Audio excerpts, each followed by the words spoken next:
What's good, Money Gang? It's your boy TBT, aka the Brainless Trader, and we are back. Thank you to all the new subscribers. Appreciate y'all for the love, and hopefully I can bring some more valuable content to y'all. Y'all let me know what y'all want me to cover, and I will. This video that you're about to watch is the second video in the series of me talking about things that I learned from the FTMO challenge. What I'm about to cover is understanding trade frequency and having a structure for how much money that you should be risking per day, per week. You know what I'm saying? So things that I didn't know, I should have known. I kind of thought I knew, but I really didn't. So without further ado, enjoy the video, subscribe, like, let me know what y'all want me to post. Bye. Peace. I guess what I was saying with that led to me saying about the spiraling as well, is that I really just didn't have, that set amount of money or a set amount of lots. I'm skipping to my my fourth point here. I didn't have a structure for how much drawdown I was going to take per day. Now, like some people will have I'm going to trade 2 times a day and that's it. If I take 2 L's, that's it. Or if I take 2 L's this week, that's it. You know what I'm saying? People have that kind of thing. For me, I like rather to look at the opportunities.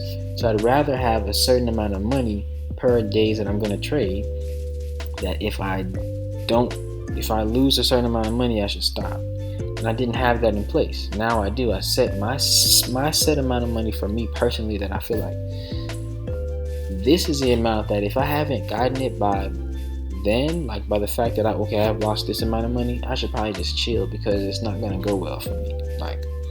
Looking at the past, right?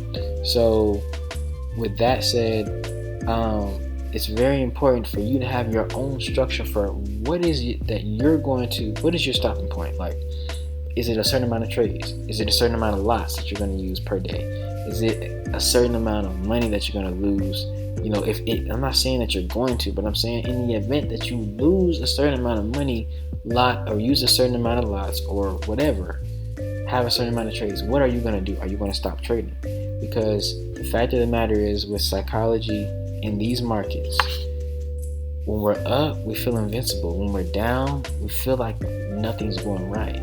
And so you have to be able to understand you personally. Me personally, I know when I'm up, I'm up. And when I'm not, I'm trying to get up, but I'm spiraling. And I have to know that about myself so that I can be successful later on, right? So that skipped to my fourth point. But going back to my third point, I kind of touched on this.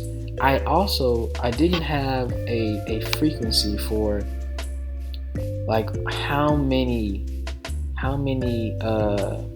days I was going to trade per week.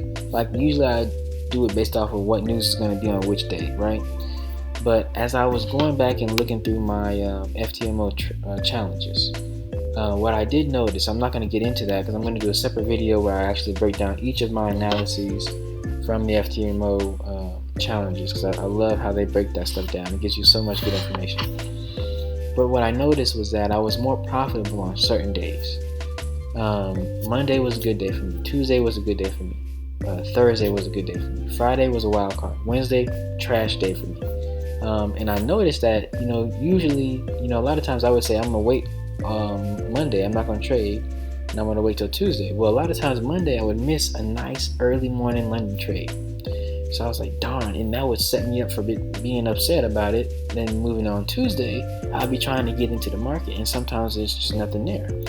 So I was like, okay, Monday starts the week, creates the momentum for the week, you could say, right? If there's no move on Monday, then you're kind of looking towards the rest of the week for the moves. If there's a slight move on Monday, then the rest of the week is going to be a little bit calm. You may be waiting for a Thursday type of trade, or there might be a scalp Tuesday, and then Wednesday is going to be a turnaround day, then Thursday is going to build off of Wednesday. So Monday starts the week, Tuesday builds off of Monday, Wednesday is going to be some sort of market switch. It's going to be the change in direction of the week. Something's going to happen on Wednesday that's going to be different.